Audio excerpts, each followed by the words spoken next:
Half-time in the Champions League, Liverpool 1, Rangers 0. Man of the match so far is probably comfortably Alan McGregor. Hello everybody, welcome. If this is your first time tuning in, please like and subscribe and all that good stuff. We'll just jump straight into it because this is half-time. We don't have long. Brian, your first half thoughts? I think we're fortunate to just be one. I must admit, when I did see the team when it came out, I was fearful at best. I thought we'd get overrun in midfield, and it's pretty much what's happening. Whenever Thiago or Henderson gets the ball, they've pretty much got they've got about 10 yards of room around each other to do what they want. And as I think I said, in the pre-show, I could have accepted a back four with Lundstram dropping in to make a 5 when required, but as soon as I seen the team, I really didn't see any hope of us getting anything. And I think unless Gio changes things at half time, it's going to be more of the same. It's just going to be an onslaught of attacks and McGregor making saves here, saves there, and we'll just get you can do that for so long, but eventually you're going to come unstuck, and we've not had a shot at goal for a start, so can't see that changing anytime soon either, unless it's changed at half time. Do you want me to have my say here? Go for it. Listen, if you watch the pre-match, I did predict this would happen. We're a flat 5, flat 4. There is no intent for Tavernier or Barisic to get forward. We're doing to Alfredo Morelos what we do to Čolak when we play in a defensive formation, leaving him isolated. I would like to put to bed now the idea that Morelos is going to be a one-man demolition team on against a back 4. We spoke about that before. Alan McGregor, he's not made any outrageously good saves, but he's been very steady, which is what we've not had in either goalkeeper over a consecutive period of time like that, where they've had 6 or 7 shots and dealt with them all. Stephen Davis, I see people getting on at Lundstram. Lundstram's trying to cover the grass of 2 people because Davis isn't mobile enough to play at this level with the fluidity that Liverpool play with. We're playing a flat back 5 and Mo Salah gets the ball 25 yards out from our goal on the right wing and he's got 20 yards of space. How can we have a flat back 5 and their guys get... How? Listen, it's everything that I thought at the start, and then I tried to caveat it by saying maybe he's doing that to let players get forward, but there's absolutely no danger he's looking to attack at all here, and I don't see that changing in the second half. As I say, Davis would have been my third choice to play in there behind Jack and Kamara for the simple reason of what we're seeing. Yeah. Is there any? I seen the comment, but the comments are going like mad, so I can't find it. Ross, I completely agree with everything you've said. The formation isn't working. The tactics aren't working. But does that stop the players from being able to pass a simple 5-yard pass? Does it stop the concentration levels, or is it just a case that look, Liverpool are just too good? You could say Liverpool are just too good, Martin, but then my question to you would be why, when we play Dundee United, are we holding the ball in the corner at Ibrox when we're winning 2-1? Why are we not going out and doing to other teams what Liverpool are doing to us? That's not an excuse to say, they've got players worth more than ours, because we play against jobbers in our league that sit in and we don't attack them like that. So they are that good, but we don't have an outball. Morelos still doesn't look fit. Tillman is getting pushed off the ball like a wee boy. He just looks like a wee boy. And the worrying thing is, people are making excuses for the board to say, we've ring-fenced 6 million or 5 million, whatever it is, for Tillman. I wouldn't pay 5 million for him based on the last few games. He looked good the first couple of games he played, along with, similar to Diallo the season before. Looked good for a few games, but now doesn't he look as if he's up for the battle?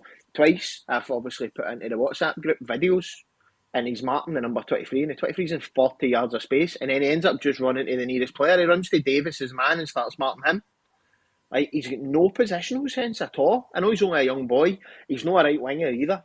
but we are just bending over and taking our medicine. That's what it looks like to me. It's damage limitation before we even kick the ball, and for me, that is not the way Rangers should be playing football. Even if you go there and play your own game and end up coming away with a 2 or a 3-0 defeat, I'd rather that than watch us getting absolutely humped for 90 minutes because we're not even trying to go forward. There's a few folk, Brian, saying that Morelos has given us nothing. Not getting nothing. But if Čolak had started this game and we'd played the exact same way, people would be saying the same about Čolak. Yeah.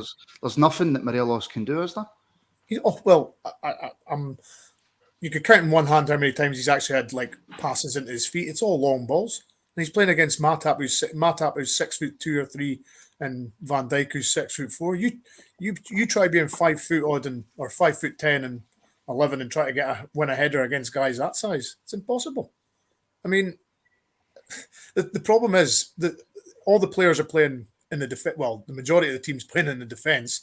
We've got no midfield to sort of get the ball through and at least like work a move through the midfield. So the only option is for the defenders to go long. So the system's clearly not working.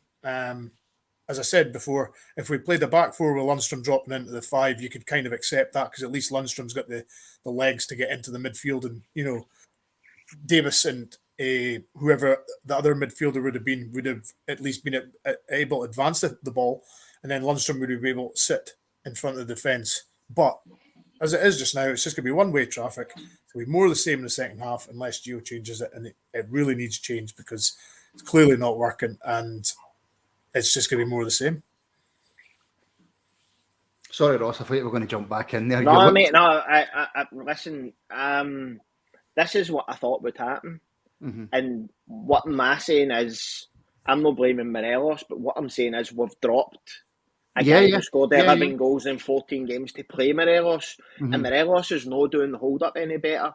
He's not doing the link up.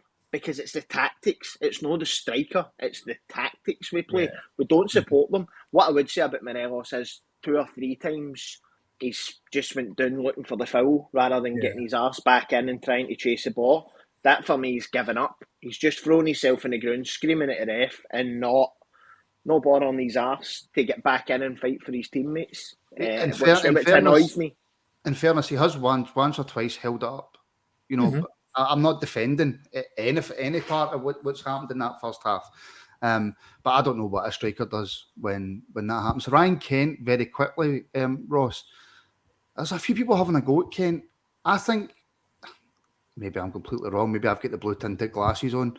He hasn't done much, but he's probably been our best player of that. Does that make sense? I'm not saying he's played well, but when he's got the ball, he's had a few runs, his passing's been poor. But he's probably been the only player on that park who I'm thinking, if we would somehow manage to sneak something out of this game, he's going to be the one that provides the ball to do it. Mm-hmm. Yeah, he's definitely the most positive person on the pitch, at least in the midfield. By that, I am not saying that he's played well. No. He looks like the only person capable. No, he's certainly at least been taking on people.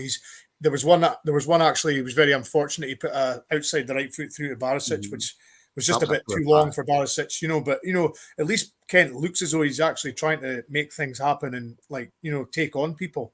As you said before we started, Martin, we've tried the Tillman experiment outright wide, and it doesn't work. So why is he out there again? That's my general question now. Why is he persistent playing Tillman out wide when we know it doesn't work? But as you say, fair play to Kent. At least he's actually trying to get forward, make things happen.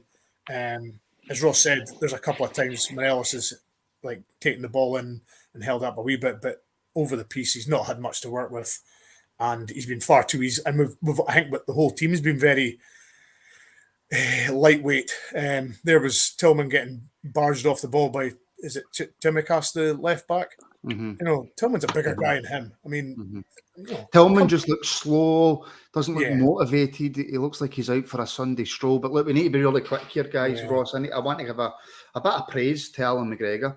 Majority of the saves are saves that he should be making, but he's making them, and he's kept us in the game. McGregor has been an 8 out of 10 And we're back to doing what we done at the start of the season, celebrating Barisic being a 5 out of 10 because Kent's not been any more than a 5 out of 10. See, because the rest of the team have not shown up, it doesn't mean we start praising Kent as if he's been great. No. And Kent, but being the best of a bad bunch doesn't make you good. No. Everybody's got to get their finger out their hole and start playing as a cohesive unit. But that starts by putting them into a formation. They're tactically aware of where they should be. Nobody looks as if they know where they should be. As I said, you're playing with a back five and their wingers are getting 20 yards of space. That's not how a back five works. A back five smothers that space. So, again, it's back to Gio handicapping us before we start by taking us out of stride. Everything we do good is exactly what we're not doing here. And we've done it away to teams in the SPFL, and he's got a 50% draw in the SPFL since he's been at Rangers, something around about their lines. So it's not good enough for us to try and sit in against a Hearts or a St Johnstone or a St Mirren. So what makes them think it's going to work against Liverpool? At least go and play your own game and at least give us a chance that you can then say, well, we fell on our own sword. That's the sword that we battle with, and that's the sword we died on. I would rather that. Oh, listen, 100%. And I just want to clarify. In no way did I say that Ryan Kent had played well or anything. The only point I made was he is the only one in a poor team that looks as if he could maybe do something. That was that. No subs at half-time, by the way. No subs at half-time. Team stays the same. The shape will stay the same. Yeah. Brian, what can we do? Second half, what can we do? Very quickly, Brian, because the second half. Hope and pray that there is subs and the system changes, because that's the only way we're going to get anything out of this game if we really want. Ross? We are the people. Do you know what? That's better than any answer you could give. Absolutely. Everybody, we'll be back, of course, just after the full-time whistle for reaction. Stu, JD, Brian and Ross, is that right? Yep. Yeah. Right? Right, let's go to Game Zone. Come on, right, let's go, guys. Thank you for watching. We'll see you at full time.